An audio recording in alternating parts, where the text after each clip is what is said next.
আপনাদেরকে যদি বলি একটি নাম ত্বকী, নিশ্চয়ই আপনাদের চোখের সামনে একটি দেব শিশুর মুখ ভেসে ওঠে। যে ত্বকী আজ থেকে 11 বছরেরও বেশি সময় আগে ঢাকার কাছে নারায়ণগঞ্জে নিহত হয়েছিল। যে বাচ্চাটির বিচার চেয়ে তার মা বাবা এবং অন্যরা প্রতি মাসেই একবার করে রাস্তায় নামছে। এবং ত্বকী যেহেতু 2013 সালের 8ই মার্চ নিহত হয়, প্রতি মাসের 8 তারিখে তার পরিবার এবং নারায়ণগঞ্জের অন্যরা তার হত্যার বিচারের দাবিতে রাস্তায় নামে। গতকালও তারা নেমেছিল, একটু ব্যতিক্রম, যেহেতু এর আগের মাসের 5 তারিখে সরকারের পরিবর্তন হয়েছে জনতার অভ্যুত্থানের মুখে, এবং যাদের দিকে অভিযোগের আঙুল হত্যাকারী হিসেবে তারা যেহেতু এখন নেই, সো সেই বিচারের দাবিটা আরো বেশি করে উঠছে। আমরা আজ ত্বকীর বাবা রফিউর রাব্বির সঙ্গে কথা বলবো টিবিএস পালসে। সবাইকে স্বাগত জানাচ্ছি, আমি জাহিদ নেওয়াজ খান। রফিউর রাব্বি, আপনাকে স্বাগত জানাই। ধন্যবাদ। আমরা যেটা বলছিলাম যে প্রতি মাসের 8 তারিখে আপনারা নারায়ণগঞ্জে সমাবেশ করেন ত্বকী এবং অন্য আরো অনেকের হত্যার বিচার দাবি করেন। তো যেটা শুরুতে বলছিলাম যে আগের মাসগুলোর চেয়ে এবার একটু ব্যতিক্রম ছিল, এবং আপনারা বলছেন যে এবার যেন এই হত্যা মামলাগুলো ডিপ ফ্রিজে চলে না যায়। পরিবর্তিত পরিস্থিতিতে বিচারের ব্যাপারে আপনারা কতটা আশাবাদী? আসলে বিষয়টা হয়েছে কি, ত্বকীকে তো হত্যা করা হয়েছে 2013 সালের 6ই মার্চ, অর্থাৎ 11.5 বছর আগে। প্রথম মামলাটা তদন্ত করে পুলিশ। 2 মাসের মাথায় যখন মামলা তদন্ত করে তারা জানতে পারে যে নারায়ণগঞ্জের ওসমান পরিবার এই খুনের সাথে জড়িত, তখনই তারা কিন্তু আমাদের জানায় যে এই মামলাটা অগ্রসর করে দেয় আমাদের পক্ষে সম্ভব হবে না। আচ্ছা, জেলা পুলিশ, ডিস্ট্রিক্ট পুলিশ নাকি? জেলা পুলিশ সুপার।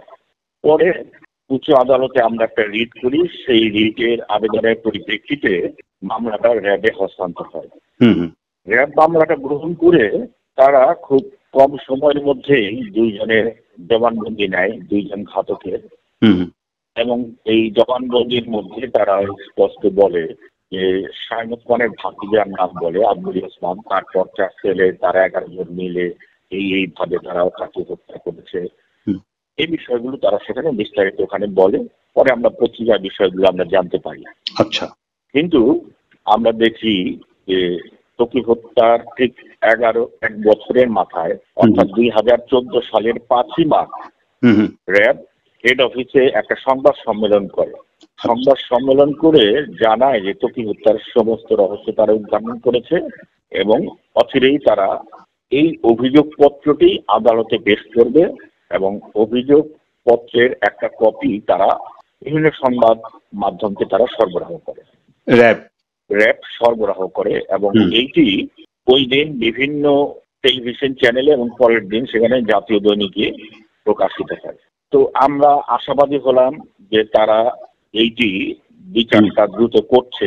কিন্তু এর ঠিক 3 মাসের মাথায় জুন মাসের 3 তারিখে শেখ হাসিনা তৎকালীন প্রধানমন্ত্রী সংসদে দাঁড়িয়ে বলেন যে আমি ওসমান পরিবারকে ডেকে রাখি।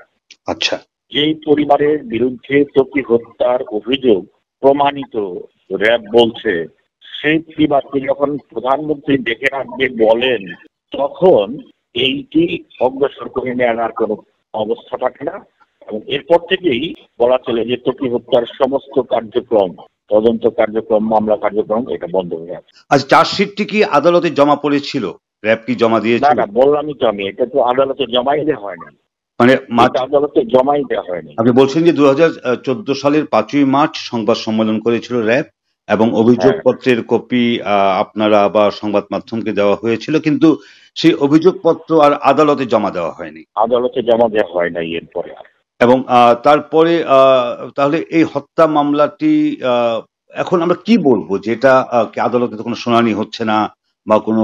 ব্যাপারটা হচ্ছে কি, যেটা আমরা এত বছর বলে এসেছি, প্রায় তো 1 যুগ হতে চললো, 11.5 বছর। এই মামলা কিন্তু এই দেখেন, এই র্যাব সম্পর্কে বা বিভিন্ন বাহিনী সম্পর্কে কিন্তু বিভিন্ন নেতিবাচক প্রচারণা রয়েছে। এই যে র্যাব সম্পর্কে আমাদের নারায়ণগঞ্জের স্বাক্ষরের বিষয় রয়েছে, কিন্তু এই র্যাবই কিন্তু ত্বকী হত্যার বিষয়ে খুবই দক্ষতার সাথে, আন্তরিকতার সাথে তারা কাজ করেছে। এই বাহিনীর মধ্যে এই দেশপ্রেমিক আদর্শিক লোক আছে, কিন্তু সেটা সেখানে ত্বকী হত্যার সাথে যারা জড়িত তাদের সাথে এই কাজ করতে গিয়ে আমি সেখানে বুঝেছি। ইভেন পুলিশের মধ্যেও যে সেখানে ভালো লোকটাই তারা না, তা তো অবশ্যই সব জায়গাতে ভালো খারাপ থাকবে। আপনার পুলিশটাকে এমন ভাবে কলুষিত করছে মানুষের এখন সেখানে একটা তাহলে কি আপনারা এখন কি নতুন সময়ে এসে র্যাব বা স্থানীয় পুলিশের সঙ্গে যোগাযোগ করছেন যে এই হত্যা মামলাটি কিভাবে এগিয়ে যাবে? র্যাব পুলিশ তারাও যোগাযোগ করছে আমার সাথে, এবং তারা সেখানে কিভাবে করবে তারা একটা প্ল্যান করেছে। এবং এই যে পরিবর্তিত পরিস্থিতি এখন বাধাটা ছিল সেখানে নিবে, তার কারণে মামলাটা বন্ধ হয়েছিল। অবশ্যই একটা ইন্টারমিডিয়ের মধ্য দিয়ে মামলাটার পুরো কার্যক্রম বন্ধ হয়ে গেছিল, যেহেতু ঘাতক এই শেখ হাসিনার দলের মানুষ, সেহেতু তাদের রক্ষার জন্য শেখ হাসিনা কাজ করতেছিল। এখন শেখ হাসিনার আইন পরিবর্তিত পরিস্থিতি ঘাতক যারা তারাও দেশে আছে কি নাই সেটাও বুঝতে পারছে না। কেউ বলছে আছে, কেউ বলছে পালিয়ে গেছে। যাই থাক, এখন ব্যাপারটা হচ্ছে যে এখন তো বিচার সম্পন্ন করার ক্ষেত্রে বাধা নাই, সুতরাং এই বিচারটি দ্রুত তারা সম্পন্ন করবে সেটা আমরা সেখানে চাচ্ছি এবং আশাবাদী আমরা যে তারা করবে। তো মানে যেটা আপনি বলছেন যে নারায়ণগঞ্জের একটি ফ্যামিলির কথা বলছেন, তো একটি বাচ্চা ছিল, ত্বকীর সাথে তাদের দ্বন্দ্ব বা সমস্যার কি কারণ ছিল? সেখানে তারা হত্যার যে মোটিভ হিসাবে যে বিষয়টাকে উল্লেখ করেছে সেখানে তারা 3টি কারণ উল্লেখ করেছে। প্রথম কারণ বলছে 2011 সালে নারায়ণগঞ্জের সিটি কর্পোরেশনের যে নির্বাচনটা হয় সেই নির্বাচনে আওয়ামী লীগের সমর্থিত প্রার্থী ছিল শামীম ওসমান। 2011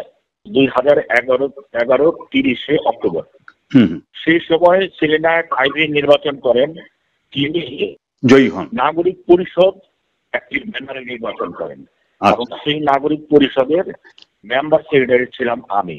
এবং সেই সময় শামীম ওসমানের বিভিন্ন অপকর্মের যে বিষয়গুলো, এই বিষয়গুলো মিডিয়াতে বিভিন্ন জায়গায় আমি প্রচার করি। যে নির্বাচনের মধ্যে 1,03,000 ভোটের ব্যবধানে শামীম ওসমান পরাজিত হয়। র্যাব বলছে যে হত্যার টপিকে এটা 1 নম্বর কারণ। দ্বিতীয় কারণটি হচ্ছে এর কয়েক মাস আগে অর্থাৎ 11 জুন মাসে হঠাৎ করে ঢাকা নারায়ণগঞ্জের বাসের ভাড়া এই 21 টাকা থেকে তারা 32 টাকা করে ফেলে। সেই সময় নারায়ণগঞ্জের বিভিন্ন রাজনৈতিক, সামাজিক, সাংস্কৃতিক সংগঠন মিলে জাতীয় অধিকার সংরক্ষণ ফোরাম নামে একটা সংগঠন গঠন করে, যেটার আহ্বায়ক করা হয় আমাকে। এবং সেই সংগঠন থেকে আমরা এই বাস ভাড়া এই বৃদ্ধির বিরুদ্ধে একটা আন্দোলন করেছি। এবং এর কয়েক মাস আগে পরিবহনের একটা সেখানে সেই থেকে তারা উল্লেখ করেছে যে প্রতি মাসে তারা শামীম ওসমানকে কত টাকা চাঁদা দেয়, নাসিম ওসমানকে কত টাকা চাঁদা দেয়।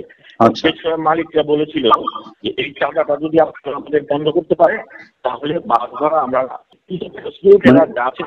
আমরা করতে পারি, মানে 21 থেকে 32 টাকা করতে হবে না। জি, তখন আমি মিডিয়াতে এই বিষয়টি বলেছিলাম। এই হত্যা পর্যন্ত রাখা হয়েছিল ডিসির এই সম্মেলন কক্ষে, তিনি মিটিং হয়। মিটিং এর মধ্যে এই যে প্রচুর আলাপ আলোচনার পরিপ্রেক্ষিতে একটা খুব খারাপ পরিস্থিতি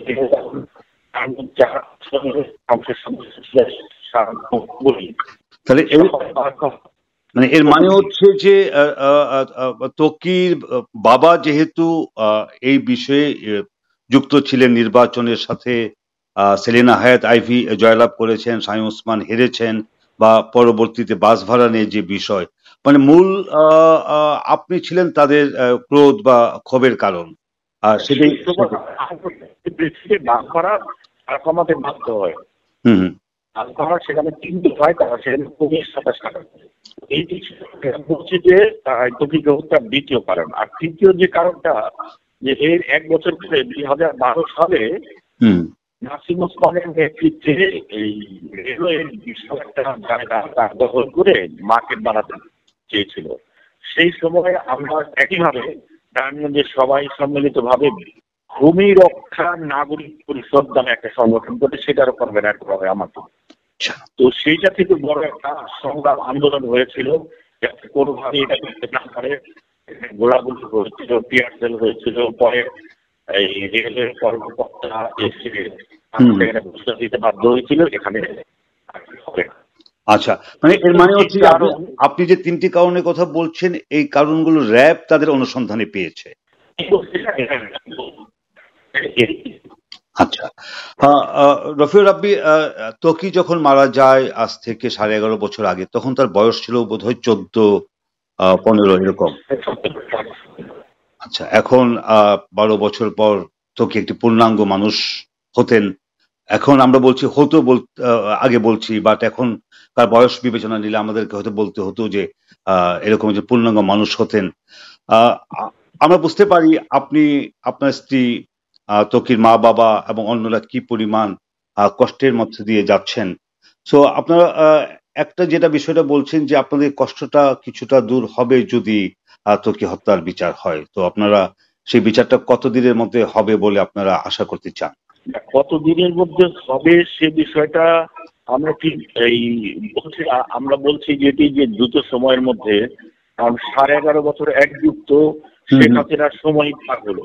কিন্তু আমরা যেটা চাচ্ছি যে বিচারটা যাতে সুস্থ হয়, বিচারটাই যারা যারা জড়িত, আমরা বরাবরই বলে এসেছি ত্বকি হত্যার নির্দেশদাতা হচ্ছে শাহীন ওসমান, এবং এইটি তার ছেলে অয়ন ওসমান, তার ভাতিজা আজমির ওসমান, তাদের দলবল দিয়ে এই কাজটি করিয়েছে।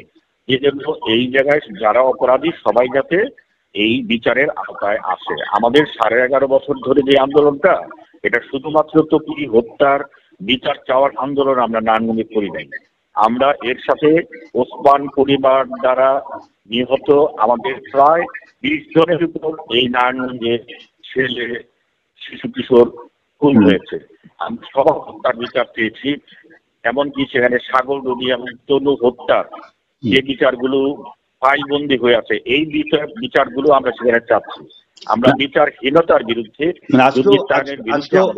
আমরা দেখলাম যে সাগররুনি হত্যা মামলার যে মানে তদন্ত প্রতিবেদনের একটা অগ্রগতির কথা ছিল, তারিখ ছিল যেটা বলে আদালতের ভাষায়, সেখানে কোনো অগ্রগতি নেই। রফিউর রাব্বি, বিচারহীনতার যে সংস্কৃতি সেটা থেকে আমরা বের হয়ে আসতে পারি, সেই আশা আমরাও করি। আপনি ভালো থাকবেন। টিবিএস পালসে সময় দেওয়ার জন্য আপনাকে অনেক ধন্যবাদ। আপনাকে ধন্যবাদ।